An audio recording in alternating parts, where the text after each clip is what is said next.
चिपळूण तालुक्यातील भिले जांभूळवाडी खारभूमी योजनेच्या कामावर आता प्रश्नचिन्ह निर्माण झालंय।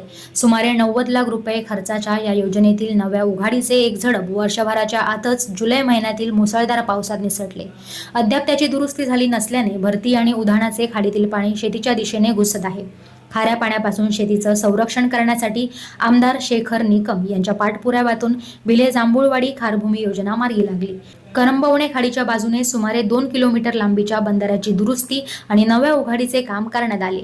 मात्र काम पूर्ण झाल्यानंतर वर्षभराच्या आतच नव्या उघाडीचे एक झडप पाण्याच्या प्रचंड प्रवाहात निसटले। यानंतर दुरुस्ती न झाल्याने भरती आणि उधाणाच्या वेळी खाडीचे पाणी मोठ्या लोंढ्याने बंधाऱ्यात आतील बाजूस घुसत आहे। खारे पाणी शेतीत शिरल्यास पिकांसह जमिनीच्या सुपीकतेवर परिणाम होण्याची भीती शेतकऱ्यांनी व्यक्त केली आहे। विशेष म्हणजे नव्या उघडीचे झडप निसटले असतानाच शेजारील जुन्या उघाडीचे एक झडपही जुलैमधील मुसळधार पावसात वाहून गेले। यामुळे दोन्ही झडपांची दुरुस्ती रखडली आहे। या संदर्भात खारभूमी विकास योजना कार्यालयाकडे संपर्क साधला असता निसटलेल्या झडपांची पाहणी करण्यात आली आहे। दुरुस्तीसाठी मापे घेण्याकरता कोल्हापूर येथील कंत्राटदाराला कळविण्यात आले आहे। मात्र पूर्वीचे बिल थकीत असल्याने कंत्राटदार दुरुस्तीच्या कामासाठी येत नसल्याचे कार्यालयाकडून सांगण्यात आले।